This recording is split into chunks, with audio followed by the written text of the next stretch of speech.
बल तो तेरे शरीर में है लेकिन बुद्धि की कमी है।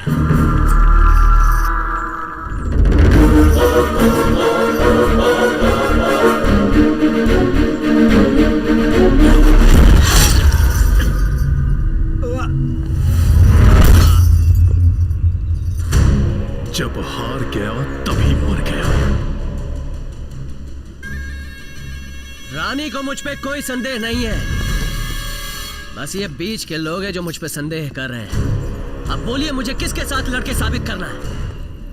तुमसे लड़के साबित करूं या तुमसे लड़के साबित करूं? अब बस भी करो ना। बोलिए, मैं किसी से भी लड़ सकता हूं। तुमसे लड़ूं या तुमसे लड़ूं? अरे ये क्या कर रहा है? खत्म हुई कहानी को फिर से शुरू कर रहा है। कोई जो मुझसे लड़ना हमें साबित करके दिखा सकते हो?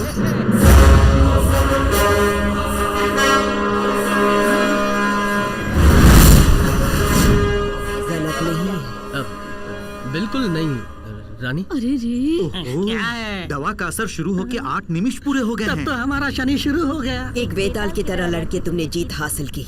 ये पहला पड़ाव था, मगर यहाँ के कानून के मुताबिक तुम्हें पार करनी पड़ेगी अकेले वेताल की परीक्षा।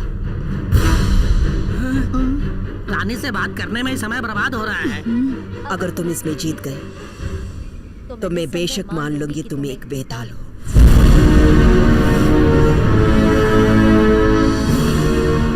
यही है असली वेताल साबित करने की गुफा। सुरा, ये दवा ले जाकर तुरंत उसे दे। इसमें वेताल एक तरफ से जाकर दूसरी तरफ से आता है।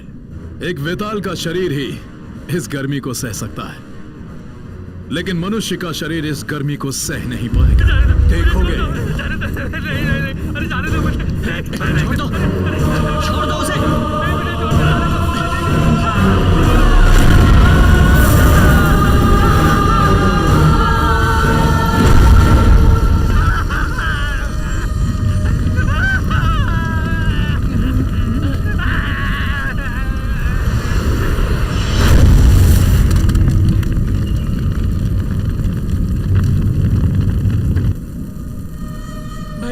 मुझे तो मृत्यु ध्वनि सुनाई दे रही है। मुझे तो वो भी नहीं सुनाई दे रही। क्यों भैया? क्योंकि मैं पहले से ही अपने आप को मरा समझता।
भी टक्कर नहीं ले सकता।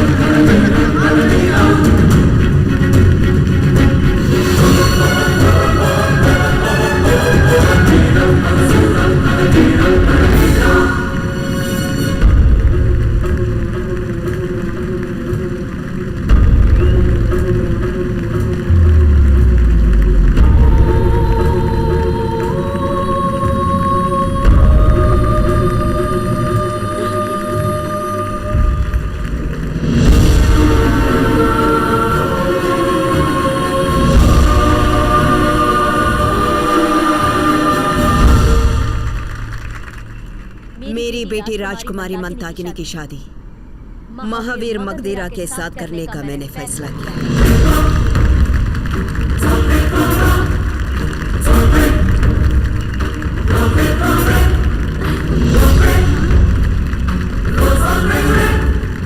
मुहूर्त निकालकर हम ऐलान करेंगे।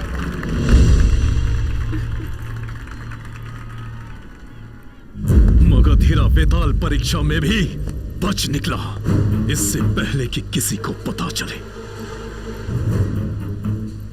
मगधीरा को खत्म करना होगा।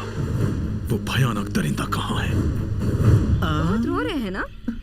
देखो हमारा मगधीरा उठ रहा है। शुक्र है, धीरे धीरे उठ रहा है वो। मेरी समझ में ये नहीं आ रहा है कि बेताल परीक्षा में मैं मरा क्यों नहीं। मैं क्या जानूं? मगधीरा, वेताल किले का धोबी तुमसे अकेले में मिलना चाहता है।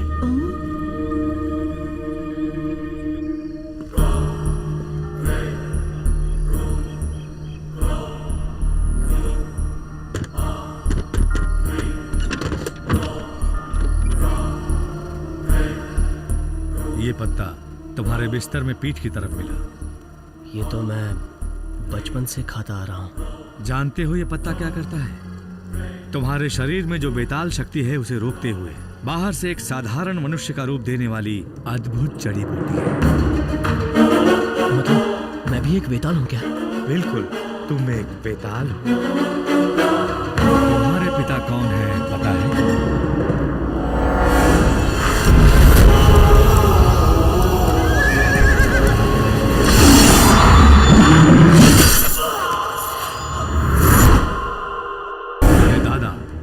देव नंदन 56 गांवों के लिए भला करते हुए आए थे, लेकिन उनसे एक ही गलती हुई थी पता है?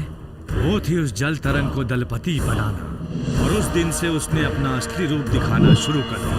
ये सब महाराजा और यमन रानी की आंखों में धूल झोंक कर करने लगा।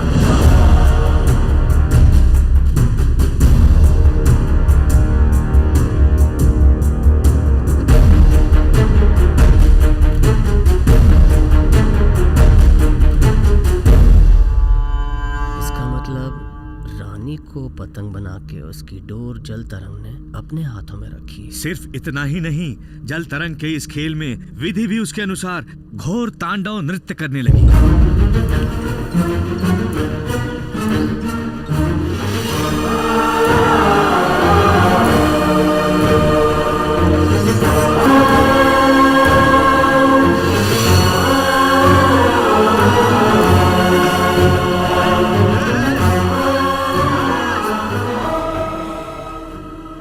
तो फिर श्राप पाने वाले मनुष्यों में से सुरा भी एक है क्या?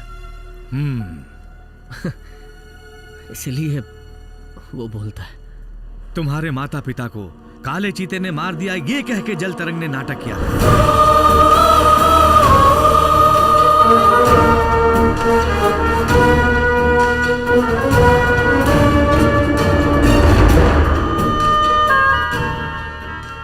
17 साल से बिना कोई रुकावट के वो बलि पूजा करते आया है, और ये 18वां साल है।